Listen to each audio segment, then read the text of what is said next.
What's up guys, it's me Colin here again.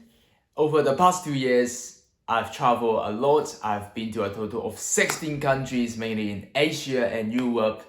And many of my friends, when they scroll through my Instagram stories, they would ask me questions like, how do you manage to travel that much? How do you get that money from? The answer is, I'm not rich at all. I'm just a uni student who is teaching English as a side hustle, and that doesn't give me a lot of money. So today, I feel really inspired to show you the ways how I manage to travel on a budget. Let's go!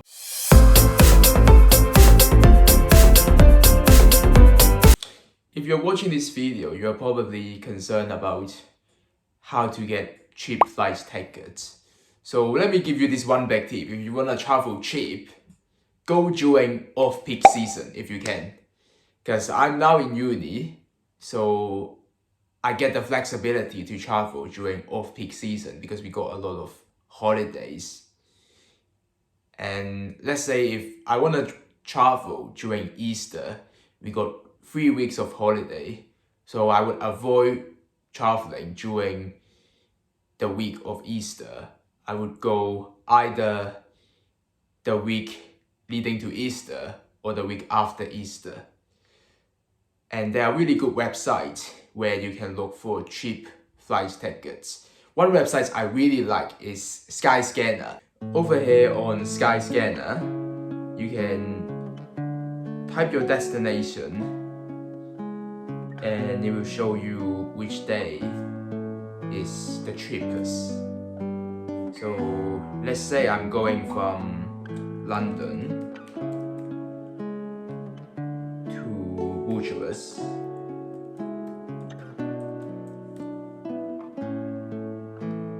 And I want to see which day is the cheapest. So you can see different colors here. The green represents it is the cheapest. So if I go on the 12th and come back on the 16th, it shows me that it is the cheapest. Okay, so let's go for that.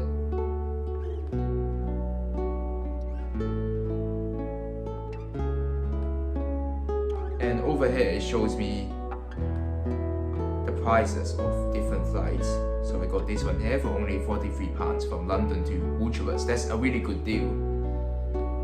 And also, what's good about Skyscanner is that if you have no idea where you're going, there's an option for you which says click here to search everywhere.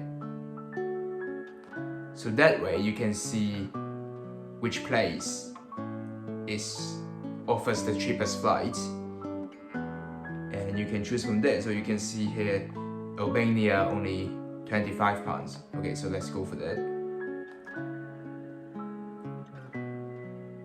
Yeah, so you can see there are really good deals. It's only £25 for a return trip from London to Albania. I can't believe that.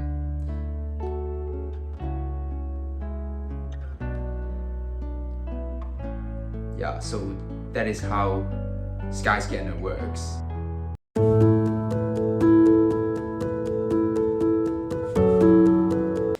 Another thing that most travelers are concerned about is probably accommodation.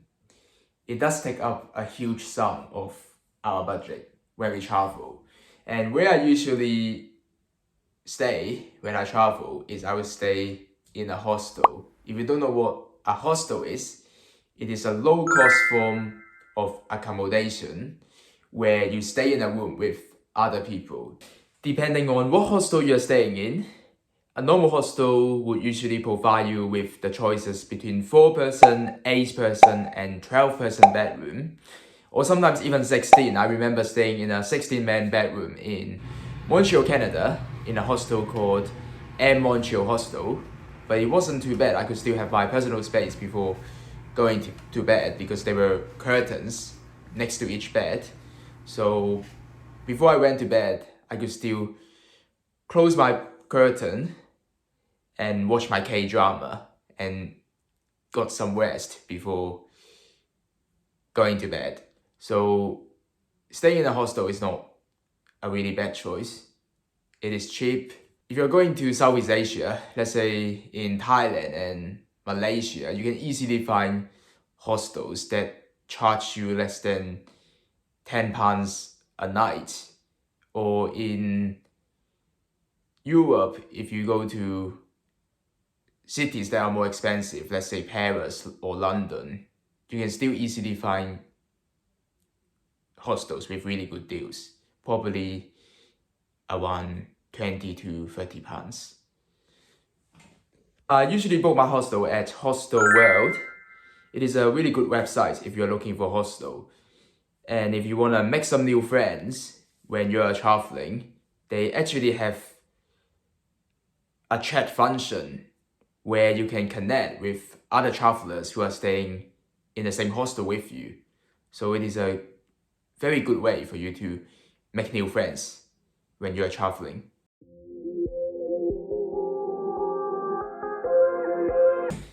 Another thing I want to talk about is transportation.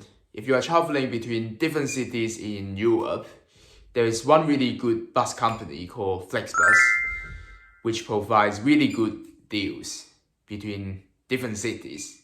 It's usually cheaper than taking a train or flying. You can go from Hungary to Poland with only around £20.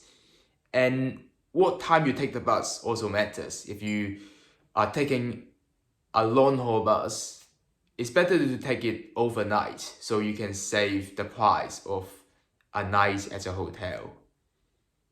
And that is really cost effective. And also, please allow me to remind you, you have to do enough information before you arrive in the city. This is really true, because you never know if you don't do any research. There may be some tourist passes or some transportation passes or whatever pass that is in a city that offers really good deals. I went to Ireland last summer. They have a transportation card called Leap Card. So if you use the Leap Card on buses, they have a daily cab, which is €5.60. First, whereas if you pay by cash, a single journey is €2.60. So if you make more than 3 journeys on a bus using your Leap Card, you can make it worth it, and it's way cheaper than paying by cash. So let me reiterate here. You really need to do enough research before you arrive in the city. I am repeating that again. It's very important. If you don't do enough research, chances are you don't know if they have those transportation passes or whatever pass, whatever discount they have, and you'll just miss them. So guys, please make sure you do enough homework before you travel. I know I'm very long-winded, but that's my warmest advice to you. Also, I'm a walker. I love walking. If I'm going somewhere within half an hour walking distance away, I would walk. And you will be surprised by how much money walking can save you. Even though it doesn't seem like a lot, but if that sums up to the rest of your trip, it can save you a lot of money. And that's already a night at a hotel or even a flight ticket. Also, please don't use taxi or Uber unless there is no transportation. Public transport is always cheaper than taking a taxi or Uber. You can disagree with me, but I have been traveling. Well, I'm not an expert traveler, but yeah, you can choose to trust me or not, but taking public transport is always a cheaper choice.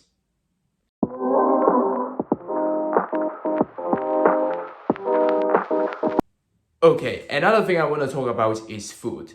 If you are in Southeast Asia, you can get a proper dinner at a restaurant with only £3. But in Europe, with £3, you can just get an ice cream from an ice cream shop. So it is important to save money on food.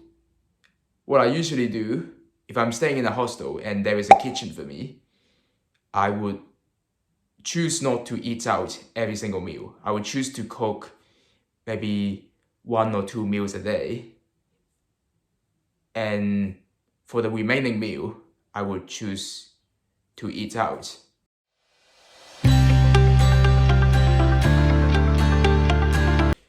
Popular tourist sites are usually very expensive. In Europe, if you want to visit a museum or a castle, you probably will have to pay at least £20. So what I usually do when I visit, I would just pay for 1 to 2 tourist sites when I visit each city. I would only pay for the ones I think are worthy for me, just for me, not worthy because everyone's going there. Not worthy because the internet says it is good. Just because a place is highly recommended and everyone's going there doesn't mean it is a good place for you. So you have to choose. And there are actually some hidden places in the city which a lot of tourists may not know. And those places are usually free. So again, I don't want to keep rambling on this, but it is very important to do your research before you go.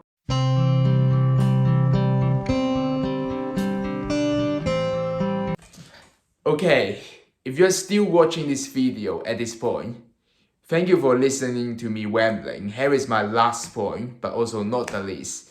I love joining free walking tour.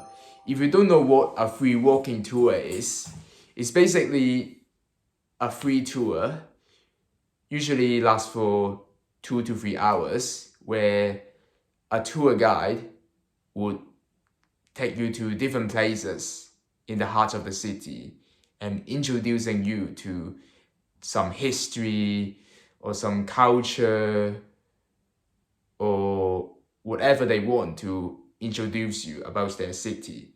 And these tours run on tip basis. So they are technically free, but if you appreciate what they do, usually you are recommended to tip them between 10 to 15 euros. But that is still cheaper than joining a private tour where you usually have to pay like 40 to 50 euros.